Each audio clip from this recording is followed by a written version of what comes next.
Good morning दोस्तों, मैं Vinod Kumar Rudra math mind में आपका हार्दिक स्वागत करता हूं।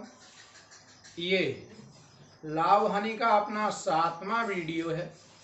इसके अंतर्गत हम ऐसे प्रश्नों का हल करेंगे जिसके अंतर्गत जब किसी वस्तु के मूल्य में x% की वृद्धि होती है जिसके कारण P रुपए में वह वस्तु 22 किलोग्राम कम आती है, तो नया मूल्य या पहले का या पुराना मूल्य ज्ञात करो। तो दोस्तों, जब किसी भी वस्तु के मूल्य में या तो वृद्धि कर दी जाए या फिर कमी कर दी जाए जिससे वह वस्तु जितने निश्चित रुपए हैं उसमें से या तो कम आएगी या अधिक आएगी। ऐसे प्रश्नों का हम हल आज अपने थोड़ा सा दिमाग लगा करके करेंगे और हम चाहते हैं इन प्रश्नों का हल करने के लिए हम किसी भी ट्रिक का सहारा ना लें। तो यहाँ पर दोस्त, हमने अभी तक जो पढ़ाया है थोड़ा उसको ध्यान में रखेंगे, थोड़ा प्रश्न के अंदर हमें क्या बोला जा रहा है उसे ध्यान में रखेंगे। देखिए, यहाँ पर लिखा है कि जब किसी भी वस्तु के मूल्य में x% की वृद्धि होती है जिसके कारण P रुपए में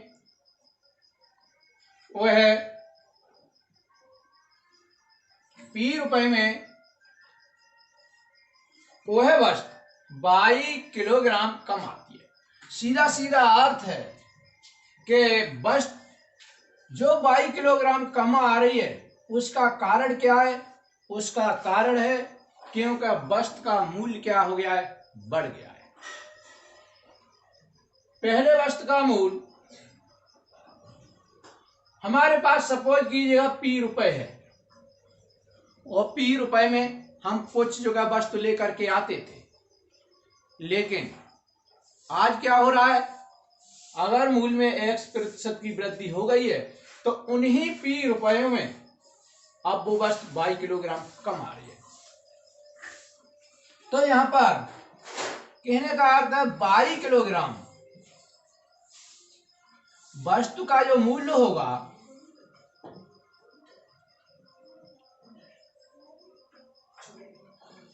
22 किलोग्राम जो वस्तु का वो मूल्य होगा, वो मूल्य कितना होना चाहिए कि P रुपए में जितनी पैसे की वृद्धि हुई है,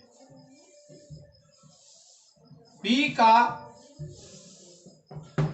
x% ये होना चाहिए। P रुपए में जितने पैसे की वृद्धि कर दी गई है और वह वृद्धि 22 किलोग्राम वस्तु क्या हो रहा है उसके कारण कम हो रही है। और दूसरी बात, अभी तो मैं इसमें समझा रहा हूं, आप लोगों को थोड़ा सा समझने में प्रॉब्लम आ रही होगी। जैसे ही प्रश्न में आगे चलेंगे तो आप लोगों को क्लियर हो जाएगा कि मैं आखिर कहना क्या चाह रहा हूं। दूसरी बात, मैं अपने प्रश्न के अंतर्गत अभी तक अक्सर करके फ्लो चार्ट का प्रयोग करता रहा हूं। उसमें मैंने दो चीजें बताई हुई हैं कि अगर यहाँ पर मान लिया जाए कोई पहले का मूल्य है, यहाँ पर जो बाद का मूल्य है, यहाँ पर किसी वृद्धि या फिर कमी के कारण जो आ रहा है, अगर मैं यहाँ पर आगे को जाता हूं तो मैंने बोला है 100 क्या होगा, मेरा नीचे आएगा और 100 में प्लस माइनस होकर के जो है ऊपर आएगा। अगर लाभ होता है तो प्लस और हानि होती है माइनस। और अगर फ्लो चार्ट के अंतर्गत मैं पीछे की तरफ लौटता हूं तो क्या होता है, 100 मेरा ऊपर आता है और 100 के साथ प्लस माइनस नीचे आएगा, प्लस लाभ के लिए और माइनस हानि के लिए। इन दोनों का प्रयोग इस प्रश्न के अंतर्गत यहां पर होगा। देखिए नए मूल्य में तो हमें कोई प्रॉब्लम नहीं होगी, क्योंकि हम जो भी निकालेंगे और यहाँ पर जो कुछ भी कैलकुलेशन होकर के आएगा तो इसमें नया मूल्य यहाँ पर होगा, इसे नए मूल्य होगा, नया मूल्य, क्योंकि प्रश्न के अंतर्गत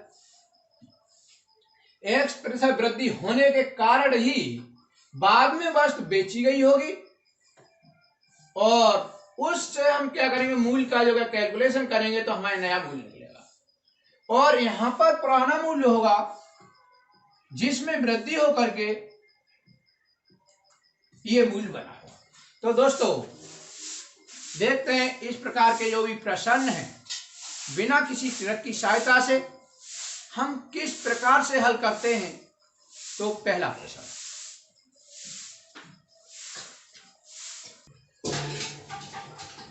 देखिए दोस्तों ये अपना पहला प्रश्न है। इसके अंतर्गत बोला गया है कि चावल के मूल्य में 25% वृद्धि के कारण 400 रुपए में 10 किलोग्राम कम चावल मिलता है, तो नया मूल्य ज्ञात कीजिएगा। देखिए नया मूल्य की बात कर रहा है, नए मूल्य की, तो नए मूल्य जो होगा अपना वो 25% वृद्धि के बाद का जो मूल्य होगा वही मूल्य होगा। तो यहाँ पर जो 10 किलोग्राम जो चावल हैं, जो 10 किलोग्राम चावल हमको जो कम मिल रहे हैं, जिसका कारण क्या है, जिसका कारण है कि 400 रुपए पर 25% की वृद्धि। सीधा सीधा अर्थ है कि जो नया मूल्य होगा वो 400 में 25% की वृद्धि के कारण जितने मूल्य में वृद्धि होगी उसके कारण जो है प्रभावित हुआ है। तो यहाँ पे निकालता हूं नया मूल्य, नया मूल्य, नया मूल्य में नए मूल्य में कहना क्या चाह रहा है कि 400 रुपए में क्या है 10 किलोग्राम चावल कम मिल रहे हैं और 400 रुपए में 10 किलोग्राम चावल कम मिल रहे हैं। इसका अर्थ है कि वो पैसे कितने हैं कि 400 में जो 25% की वृद्धि हुई है तो 400 का 25% इन पैसे के कारण, इस परिवर्तन के कारण 10 किलोग्राम चावल कम मिल रहे हैं। तो ये 10 किलोग्राम चावल का क्या है मूल्य है, और अगर हम बटे 10 कर दें तो 1 किलोग्राम चावल का मूल्य होगा जिसे उसने पूछा है। मैं यहाँ पर फिर से रिपीट कर रहा हूं कि ये 10 किलो चावल हैं, इस 10 किलो चावल का जितना मूल्य होगा उतना मूल्य इस 400 रुपए में जो परिवर्तन हो रहा है उन पैसों के बराबर होगा। और 400 रुपए में परिवर्तन कितना हो रहा है, 400 का 25%, वो मेरे ऊपर लिखा है। और पूछा गया है नया मूल्य, तो 10 किलो का मूल्य है ये, मैं ये चाहिए 1 किलो का, तो मैंने 10 का क्या दे दिया दोस्तों। इसको हम हल करेंगे और हल करने के बाद जो भी आंसर आएगा वो सीधा सीधा हमारा क्या आएगा, नए मूल्य का आंसर आएगा। आगे हल करते हैं। यहाँ 400 गुणा 25, इस प्रतिशत को निशान हटाते हैं तो बटे कितने आएंगे, 100 आएंगे, तो नीचे 100 और यहाँ 5। इन दोनों बिंदी से ये बिंदी कैंसिल, और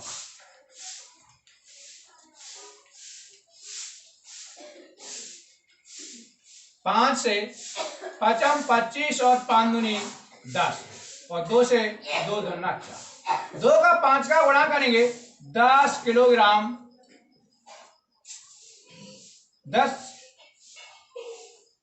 10 रुपए प्रति किलोग्राम। ये जो क्या होगा हमारा नया मूल्य होगा, नया मूल्य होगा। आप देखते हैं अगला प्रश्न,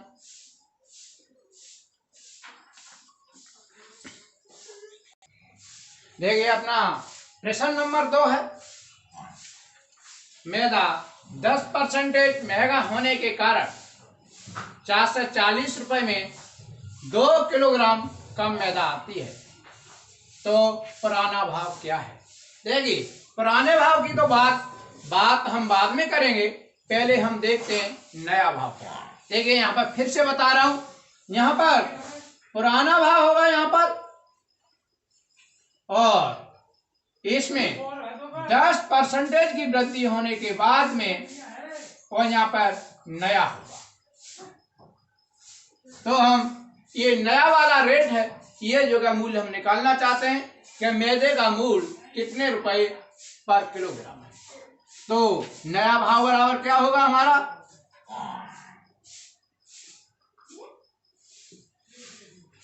नया भाव बराबर हमारा होगा, क्योंकि 2 किलोग्राम का जो भी अंतर आ रहा है वो अंतर 10% के कारण आ रहा है। इसका अर्थ है कि 440 का अगर हम 10% ले लें वो 2 किलोग्राम मूल के बराबर होना चाहिए। तो यहां पर लिख रहा हूं 440 का 10%, इतना हो गया। ये सीधा सीधा अर्थ है, ये 2 किलोग्राम मैदा का मूल है। हमें 1 किलोग्राम मैदा का मूल चाहिए, तो हम यहां पर क्या कर देंगे, हम 2 का क्या कर दें, भाग देंगे।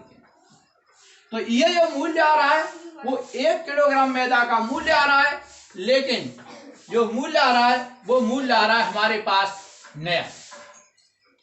हमें पूछा है पुराना मूल्य ये, तो यहां पर नया भाव तो इतना हो गया, और अगर पुराना निकालना है, पुराना भाव कितना होगा, तो दोस्तों हम इस जगह पर हैं इस समय। तो मैंने ये बताया कि किसी भी फ्लो चार्ट के अंतर्गत अगर हम पीछे पर चलते हैं, अगर हमें ये ज्ञात करना है तो क्या होता है, 100 तो ऊपर आएगा, तो इसमें 100 ऊपर कर दीजिएगा, 100 ऊपर कर दीजिए, और जो संख्या रखी हुई है उन्हें जैसा 100 ऊपर किया, और यहाँ क्या 10% की क्या हुई, वृद्धि हुई थी मूल्य में, तो 100 में 10 जोड़ करके 110 नीचे कर दीजिए। इसको कैलकुलेशन करने से जो भी भाव आएगा वो हमारा क्या आएगा, नया भाव आएगा, वो पुराना भाव आएगा, इसके कारण क्या आएगा, नया। तो दोस्तों जो भी भाव अगर आपसे पूछा जाता है, आप थोड़ा सा दिमाग लगाएं और यहीं पे अपना जो क्या भाव निकल आता है।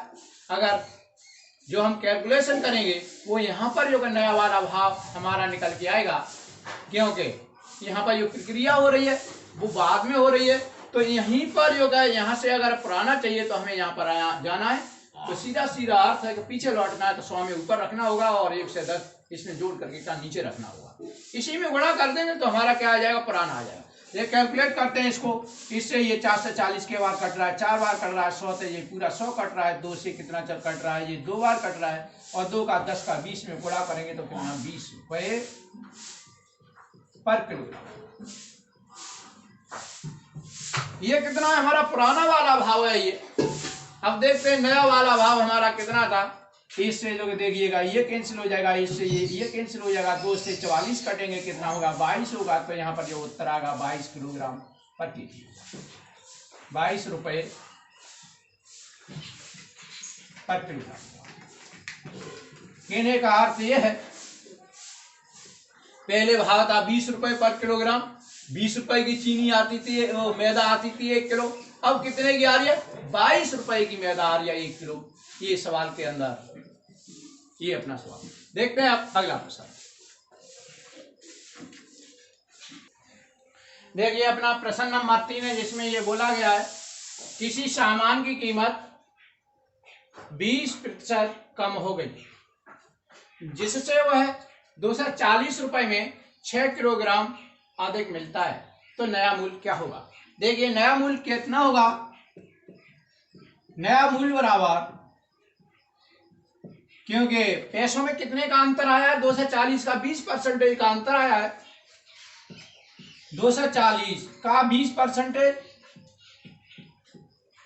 तो 240 गुणा 20 बटे कितना, 100। और ये जो मूल्य है वो मूल्य कितने का है, इसी मूल्य के कारण चावल हमारा क्या आ रहा है, 6 किलोग्राम अधिक आ रहा है, तो 6 किलो का मूल्य है, तो बटे 6 कर देंगे, और ये हमारा निकल आएगा 1 किलोग्राम चावल का मूल्य जो हमें निकालना था। इनसे ये 0 2 0 कैंसिल हो जाएंगे, 6 से ये 24 4 बार कट जाएंगे, 4 का 2 में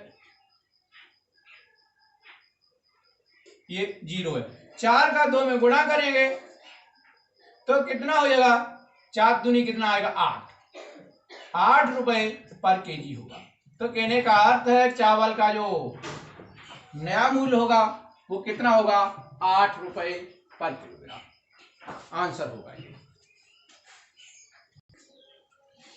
ये प्रश्न नंबर 5 है, जिसके अंतर्गत ये बोला गया है एक वस्तु 20% सस्ती होने पर 500 रुपये में 5 किलोग्राम अधिक मिलती है तो वस्तु पहले किस दर पर मिलती थी।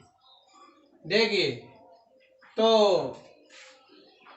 पहले का मूल पूछा है, कहने का अर्थ है पुराना मूल पूछा है। पुराना मूल, और पुराना मूल हम उस समय बताएंगे जब हम पहले नया मूल खोज लें। तो नए मूल के लिए अगर हम देखते हैं कि नया मूल जो भी है ये 5 किलोग्राम जो भी वस्तु है जो अधिक मिल रही है, जिसका कारण ये है कि 500 रुपये में 20% का जो सस्ती हुई है, जो अंतर हुआ उसके कारण हुई है। तो यहाँ पर 500 का 20%, 500 गुणा 20 और बटे कितना 100, इतना तो जो क्या हुआ है पैसे हैं हमारे पास में, और इन पैसों के कारण जो वस्तु मिल रही है वो हमारी कितनी मिल रही है, 5 किलोग्राम मिल रही है। लेकिन हमें मूल चाहिए होता है तो हमें मूल निकालना हुआ 1 किलोग्राम का, तो हमें यहाँ पर 5 का क्या कर देना है, गुणा कर देना है। इस तरह से दोस्तों हम अपने जो नया मूल निकालते थे उस जगह हम पहुंच गए हैं। कहने का अर्थ ये है कि यहाँ पर हम पहुंचे हैं इस नए मूल पर। यहाँ पर जो हमारा जो पुराना मूल था यहाँ पर वो निकालना है तो हमें क्या करना होगा, इसमें वापिस आना होगा। तो मैंने ये बताया कि अगर पुराना मूल निकालना है तो सीधा अर्थ हमें पीछे आना है, तो 100 हमारा कहाँ आता है, ऊपर आता है, और यहाँ पर कितना 20% सस्ती हुई है तो 100 में से 20 घट करके कितना आएगा, नीचे 80 आएगा। 100 में से 20 घट के 80 आ जाएगा। इसको कैलकुलेट करेंगे और जो हमारा क्या आएगा, आंसर आएगा 100 से तो ये 100 कैंसिल हो जाएंगे, 20 से जो है ये 80 4 बार कैंसिल हो जाएंगे, 4 5 से ये कई बार जो है 5 से जो है 100 बार होंगे, और 100 4 से ये 100 काटेंगे कितनी बार, 25 बार कटेगा। तो इसका अर्थ ये है कि 25 रुपये पर किलोग्राम। जो पहले मूल था वो कितना था, 25 रुपये पर किलोग्राम था, और ये अपना क्या होगा, आंसर। दोस्तों प्रश्न नंबर 5 के अंतर्गत ये बोला गया है चीनी का भाव 25% घट गया, अब 480 रुपये में 10 किलोग्राम चीनी अधिक मिलती है। तो नया तथा पुराना मूल पूछा है, तो हम जो प्रश्न के अंतर्गत यहाँ से जो निकालेंगे, अभी प्रेजेंट में जो घटना हुई है वो यहाँ पर है, तो इसके कारण क्या करेंगे, हम नया मूल्य ही निकालेंगे। तो यहाँ पर जो नया मूल्य होगा हमारा, नया मूल्य बराबर कितना होगा, जो 10 किलो जो चीनी आ रही है वो 10 किलो चीनी किसके कारण आ रही है, कि 480 रुपये में 25% का जो अंतर हुआ उसके कारण आ रही है। तो हमारे पास पैसे कितने हो गए, 480 का 25%, ये हमारे पास पैसे हैं, और इन पैसों की चीनी कितनी आ रही है, 10 किलोग्राम चीनी आ रही है। तो बटे अगर हम 10 कर देंगे तो ये 1 किलो हमारा चीनी का क्या आ जाएगा, मूल निकल के आ जाएगा।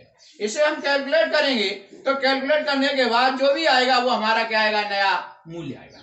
और अगर हम पुराना निकालना चाहते हैं, अगर निकालना चाहते हैं, चलिए इसे कैलकुलेट करे दे रहा हूं मैं, और यहाँ पर 25 चौका 100 4 बार जाएगा, 4 से इस 0 से ये 0 काट दिए, 4 से अगर काटेंगे 48, 4 1 4 तो 4 दूनी 8। इसका अर्थ है कि यहाँ पर निकल के आ रहा है 12 रुपये और प्रति किलोग्राम निकल के आ रहा है, और ये क्या होगा, हमारा चीनी का नया मूल्य।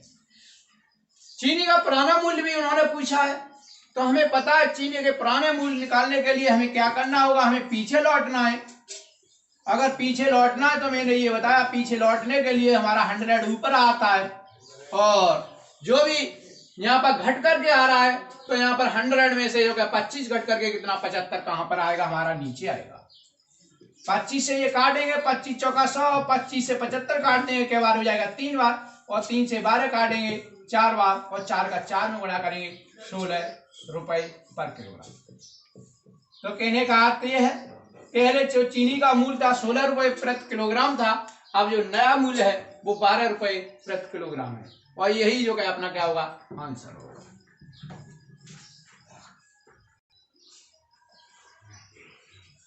दोस्तों इस वीडियो को यहीं पर रोक रहे हैं। अगर मेरा ये वीडियो और मेरा मेथड आप लोगों को अगर पसंद आ रहा हो तो मेरे इस चैनल को लाइक शेयर एंड सब्सक्राइब करें। और आपको मेरा चैनल देखने के लिए बहुत बहुत धन्यवाद। और दोस्तों अगले वीडियो के लिए मिलते हैं अगले दिन। उस समय तक के लिए नमस्कार।